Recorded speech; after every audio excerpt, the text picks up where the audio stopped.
வணக்கம். நான் உங்கள் கேஎஸ். இன்னைக்கு நம்மளுடைய கேஎஸ் இன்ட்ரோ நிஃப்டியில் எப்படி ஒர்க் ஆயிருக்கு அப்படின்னு தான் நம்ம பார்க்க போகிறோம். இன்னைக்கு நாம் சூஸ் பண்ணியிருந்த ஸ்கிரிப்ட் 23,700 காலு, 24,200 புட்டு. ஓகே, இன்னைக்கு ஒரு கேப்பை போட ஓப்பன் ஆனதுனால கால் சைடு நம்ம வந்து ப்ரொமோட் ஆயிருந்தோம். ஸோ இன்னைக்கு மார்னிங் எடுத்ததுமே நியூ சிக்னல் எதுவுமே ஃபார்ம் ஆகலை, அதனால் வெயிட் பண்ணிகிட்டு இருந்தோம். அப் டு 10:30 வரைக்குமே நம்மளுக்கு எந்த ஒரு சிக்னலும் கிடைக்கல. ஆஃப்டர் 10:30 வந்து பார்த்தீங்கன்னா நம்மளுக்கு ஒரு செல் ஆர்டர் கிடைச்சிருந்தது. அதனால் நம்ம புட் சைடு வந்து போனோம். புட் சைடில் 287 நம்மளுக்கு ஒரு என்ட்ரி கிடைச்சது. 287 என்ட்ரி கிடைச்சிருந்தாலும் 268 வந்து நம்மளுக்கு ஒரு ஸ்டாப் லாஸ் கிட்ட அடிச்சிருச்சு. ஒரு 21 பாயிண்ட் நம்ம வந்து லாஸ் தான் புக் பண்ணோம். அதுக்கப்புறம் நம்மளுக்கு ஒரு செல் ஆர்டர் கிடைச்சது. அந்த செல் ஆர்டரு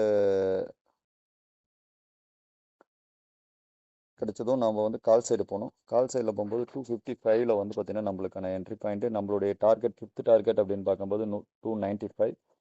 ஓகே, 295 வந்து பார்த்தீங்க அப்படின்னா அடிச்சது. 297 298 வரைக்கும் போச்சு. 295ல எக்ஸிட் ஆகிருப்போம். ஒரு 40 பாயிண்ட்ஸ் ப்ராஃபிட்டு. ஓகே, எகைன் வந்து பார்த்தீங்கன்னா அடுத்த சிக்னலுக்காக வெயிட் பண்ணிட்டு இருந்தோம். அந்த அடுத்த சிக்னல் எங்கே கிடைச்சது அப்படின்னா 278ல் செல் ஆர்டர் கிடைச்சது. உடனே நாம்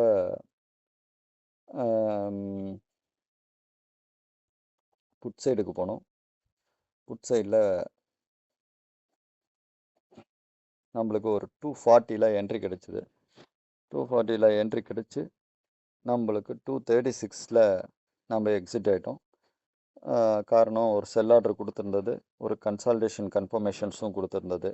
கன்சால்டேஷன் கன்ஃபர்மேஷன்ஸ் அப்படின்னு எடுத்துட்டோம்னா நம்மளுக்கு அடுத்தடுத்த சிக்னலும் ஸ்டாப் லாஸஸு லைனர் இதெல்லாமே வந்து பார்த்திங்கன்னா நம்மளுக்கு கண்டினியூஸாக கிடைக்கும். ஸோ அந்த மாதிரி கொடுத்ததுனால எக்ஸிட் ஆகிட்டு வெயிட் பண்ணோம். ஒரு 4 பாயிண்ட் ஸ்டாப் லாஸு அரௌண்ட் முதல்ல வந்து ஒரு 21 பாயிண்ட்ஸ், இப்போ ஒரு 4 பாயிண்ட்ஸ், டோட்டல் 25 பாயிண்ட்ஸ் வந்து லாஸில் இருக்கும். 40 பாயிண்ட்ஸ் வந்து ப்ராஃபிட்டில் இருக்கும். ஸோ அடுத்த ஆர்டர் நம்ம எடுக்காமல் வெயிட் பண்ணிகிட்டு இருந்தோம். மறுபடியும் ஒரு செல் சிக்னல் கொடுத்தது அப்படிங்கிறதுனால நம்ம அந்த என்ட்ரி எடுத்திருந்தோம். எதில் போய் எடுத்திருந்தோம் அப்படின்னா காலில் எடுத்திருந்தோம். காலில் 280ல் என்ட்ரி எடுத்தோம். 280ல் என்ட்ரி எடுத்துட்டு நம்மளுக்கு ஸ்டாப் லாஸ் எங்கே ஹிட் அடிச்சிருக்கு, ட்ரைலிங் ஸ்டாப் லாஸ் எங்கே ஹிட் அடிச்சிருக்கு அப்படின்னா 274ல் ஒரு 6 பாயிண்ட் வந்து மறுபடியும் ஒரு stop loss 31 point stop loss அடிச்சிருந்தது. ஸோ இங்கே நம்ம பார்த்தீங்கன்னா கன்சால்டேஷன் சிக்னல் கொடுத்ததுனால அடுத்த ஆர்டர்ஸ் நம்ம எடுக்கல, வெயிட் பண்ணிட்டு இருந்தோம். மறுபடியும் ஒரு பை சிக்னல் வந்து கொடுத்தது 310ல். ஓகே, 310ல் போட்டுட்டு நம்ம அப்படியே வெயிட் பண்ணிகிட்டே இருந்தோம். ட்ரைலிங் ஸ்டாப் லாஸ் போட்டுகிட்டே போனோம். அரௌண்ட் 330 வரைக்கும் நம்ம கொண்டு போயிட்டே இருந்தது. 330க்கு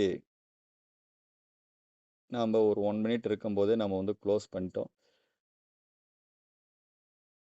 344 அரௌண்ட் வந்து பார்த்திங்கன்னா ஒரு 34 பாயிண்ட்ஸ் வந்து இதில் ப்ராஃபிட்டு. டோட்டலாக ப்ராஃபிட் அப்படின்னு எடுக்கும்போது ஒரு 74 points profit. And then stop loss அப்படின்னு பார்த்தோம்னா ஸ்டாப் லாஸ் ஹிட் ஆனது எவ்வளோ ஹிட் ஆச்சு, ஒரு 31 பாயிண்ட்டு. ஸோ 31 பாயிண்ட் போயிடுச்சுன்னா கூட நம்மளுக்கு 43 பாயிண்ட்ஸ் வந்து நம்மளுக்கு வந்து ப்ராஃபிட்டில் இருந்தது. இன்றைக்கி நம்மளுடைய ப்ராஃபிட் லெவல் 44 பாயிண்ட் அப்படின்றதுனா ஒரு 2600லேருந்து 2800 வரைக்கும் நம்மளுக்கு ப்ராஃபிட் கிடைச்சிருந்தது. ஸோ இன்றைக்கி நம்ம நிறைய ஸ்டாப் லாஸ் ஹிட் அடிச்சிருந்தாலும் நம்ம ஒரு லாட் யூஸ் பண்ணியிருந்தா டெஃபினட்டாக ஒரு 2600லேருந்து 2800க்குள்ளே நம்மளுக்கு ஒரு ப்ராஃபிட் கிடைச்சிருக்கும்.